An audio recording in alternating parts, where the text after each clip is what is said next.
Salve! Você está no terceiro milênio e a cultura do terceiro milênio é a cultura racional contida no livro Universo em Desencanto. O programa 338 vai ser uma complementação, uma continuação do programa 337, que nós falamos dos movimentos do Sol e da Terra. E agora vamos falar das geleiras. As geleiras que existem na Antártida não são derretidas pelo Sol. Por quê? Pois é, o Racional Superior no livro Universo e Desencanto, no primeiro da obra, ele na página 225, ele diz assim, ó: o que queima é bom? Não. O que queima é mal, e portanto foi um aspirador magnético que deu aspiração a outros magnéticos, que estão sob o seu domínio. A Lua, outro aspiral magnético, outra aspiração. Parece um frio, mas não é frio, é fogo. Queima, chamando-se então carbono magnético superior, que é do Sol. O carbono, sendo de uma formação carbonizada, perde a influência de brasa, de fogo, mas queimando igual a fogo. Perdeu a sua ação vermelha de brasa, de fogo, tornou-se escura, mas embora diferente, com o mesmo queimor. Então muitos falam em magnetismo e principiam a estudá-lo, mas nunca encontraram o fim. É um estudo sem fim. Se não fossem produzidos pela força magnética, seriam eternos, mas por serem seres gerados da força magnética, é que aí vivem aparentemente até não poderem mais. Muitos, por não terem conhecimento da natureza, nem de si mesmos, falam em magnetismo sem saberem o que estão falando, sem saberem que os seus formatos de humanos são feitos de magnetismo, por a força ser toda magnética e elétrica. O frio mata por ser a força magnética do carbono. Por isso, a noite é escura, é do carbono, formada do resíduo da apuração da formação do Sol. Isso é que originou outro corpo, é que deu formação à Lua, com a sua vida, os transes e os efeitos materiais. É por isso que a Lua mexe com tudo. Um dá o efeito, o outro dá a fórmula. São dois relógios em um corpo só. O Sol é o relógio e a Lua o ponteiro. A Lua é o ponteiro porque conforme as horas ela vai diminuindo até sumir de todo. Depois aumenta até se tornar redonda. Faz assim os seus quartos. As estrelas são monótonos do giro magnético. Existem viventes que procuram captar grandes forças magnéticas, mas os efeitos não são bons. São forças destruidoras, perturbadoras, por serem cargas demasiadas, forças além do natural do organismo. Trazem o desequilíbrio e a lucidez demasiados, ao passo que a imunização racional regula os corpos magnéticos por ser superior a todos os efeitos que compõem esse mundo. As estrelas são monótonos do giro magnético. O mundo das estrelas, o mundo do encanto. O mundo desse estrelado e que agora em desencanto. As estrelas faziam uma confusão muito grande na imaginação de todos. Todos imaginavam o porquê das estrelas, o porquê que existem as estrelas e quem foi que fez as estrelas. E assim se tornou na mente do encantado as estrelas um fenômeno. Então, se preocupavam com as estrelas porque queriam saber o porquê da existência das estrelas e esqueciam de si mesmos porque não sabiam o porquê que existiam.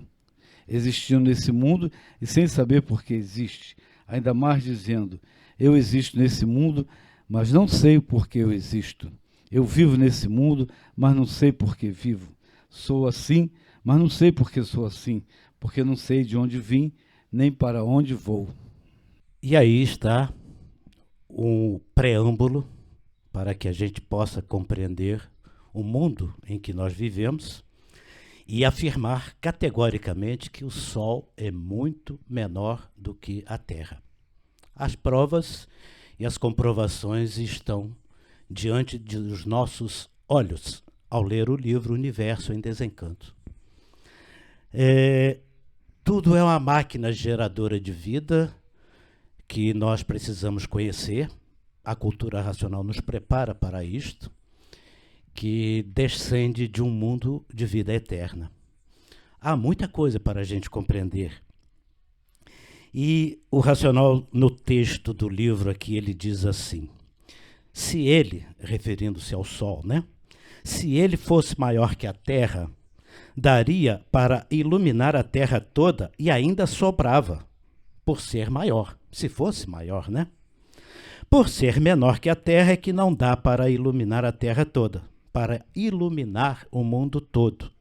Então, o gerador, que é o Sol, é uma máquina que gira e fabricante de todas as máquinas da Terra que não são paradas, giram para todos os lados. Todas as máquinas dentro da Terra giram igual ao gerador, que é o Sol. Então, o Sol é um gerador de vidas, menor do que a Terra, onde a água é a força magnética de formação da vida. E a água, como todos nós sabemos, é influenciada extremamente pela Lua. E agora aqui eu vou pegar o meu amigo Luiz Cláudio. Luiz Cláudio, você lembra daquele trechinho que você leu do magnético superior? Que é o resultado da apuração do Sol?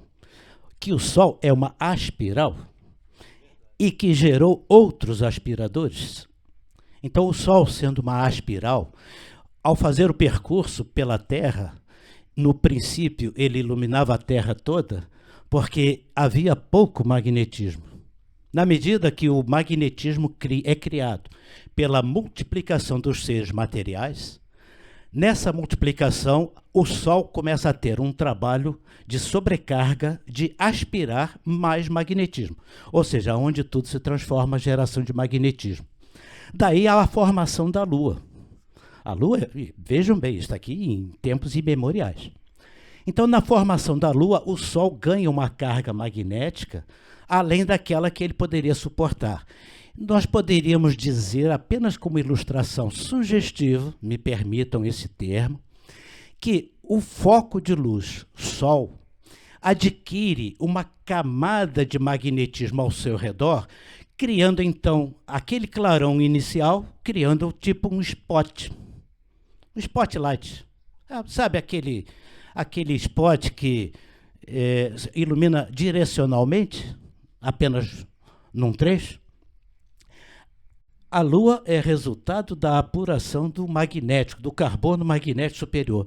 Esse carbono é o que fica ao redor desse foco, o clarão, que vai formar como que um spotlight, e o Sol começa, então, a iluminar uma parte da Terra. No início, ele iluminava a Terra toda. Não havia noite, não havia dia, era uma luz só.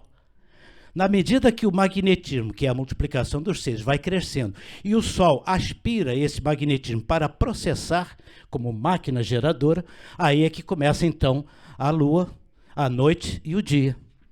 Isso se dá no 19º degrau, aonde o racional superior nos informa a deformação estava completa, já existia noite e já existia dia. Aí entra o nosso mundo, entra o nosso mundo em atividade, que é a 20ª eternidade, ou, de preferência, vamos chamar de 20º degrau. Então aí é que o nosso mundo começa a ter noite e dia. Por causa de quê? Porque a multiplicação dos seres na matéria gera magnetismo, esse magnetismo é reciclado pelo Sol, quer dizer, o Sol aspira, o Sol expira. E esse trabalho ele faz em conjunto com a Lua e com as estrelas, marcando o tempo da deformação. Por isso é que nós só começamos a fazer a contagem do tempo na 20ª eternidade, quando o Sol começa a ter que fazer esse trabalho extra de aspirar o magnetismo dos seres em transformação e devolver. Mas para devolver ele tem que ter outros aspirais trabalhando junto com ele. Então forma os três: o Sol, Lua e Estrela. Três aspiral, não é espiral não, a aspiral. Pode perguntar. Porfírio, você falou aí que a Lua, né, faz os movimentos juntamente com o Sol. A gente vê que existem os 4 quartos da Lua, né? Aí a gente olha para a Lua assim, vê um pedaço dela aceso, outro apagado. Aí depois você vê outra parte dela completamente acesa, né? Toda iluminada. Mas pelo que eu já observei, não é bem assim. A gente olha e vê que a Lua, ela não está refletindo a luz do Sol.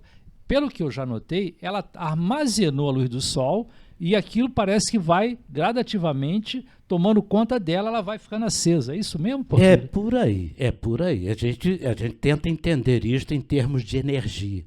Porque o Sol, a Lua e as estrelas são essa máquina de geração do magnetismo e do processamento. Não é? Então a Lua é fria, por isso que ela queima. O frio também queima. Por quê? Porque ela é feita do resíduo da apuração do Sol.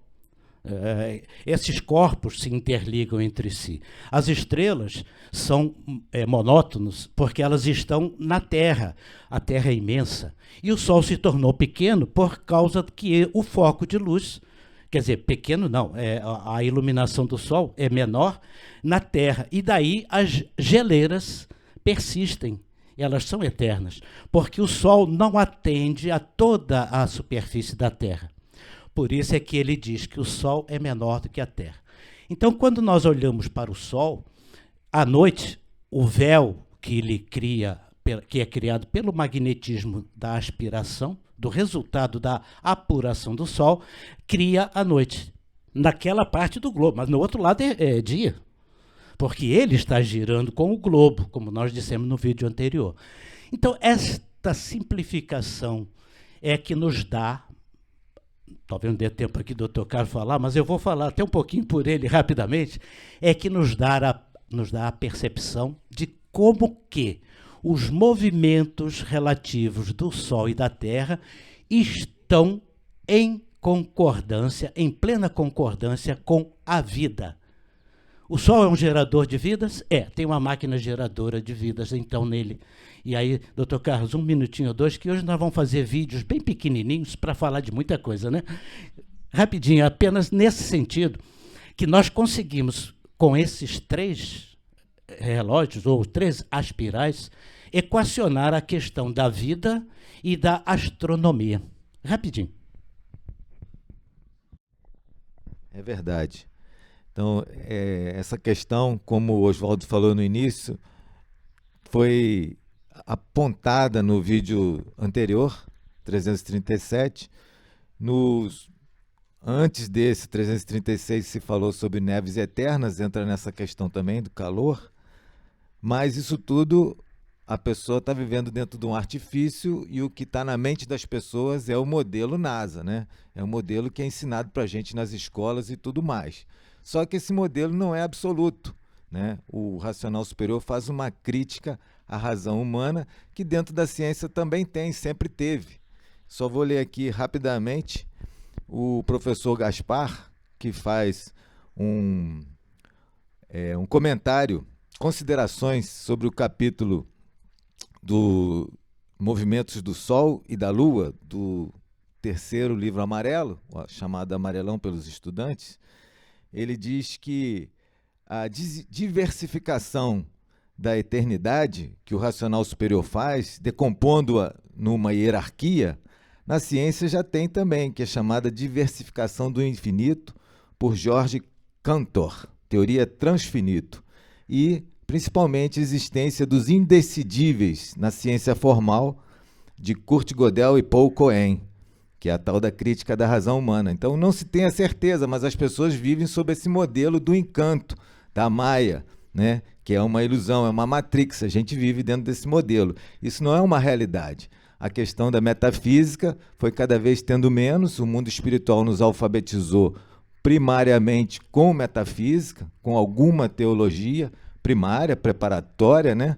E o artifício veio, desfez tudo isso, né? Então agora o racional superior entra na metafísica, nos alfabetizando, e esse modelo está baseado no modelo intuitivo elementar, como diz o professor Gaspar, que eu estou citando aqui, professor de Mecânica Celeste da Universidade Federal Fluminense e da UFRJ, ou seja, entende dos dois modelos, grande estudioso da cultura racional que foi, né? Então, a questão é simples, essa questão das geleiras e tudo se explica racionalmente de uma forma simples, ele chama de intuitivo elementar.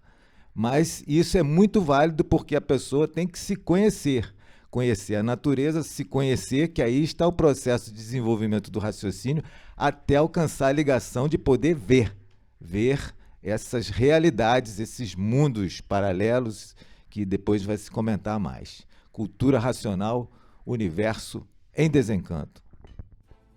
Se você gostou do nosso programa, dê um like, se inscreva no nosso canal. Muito obrigado pela sua atenção. Leia o livro Universo Desencanto e salve.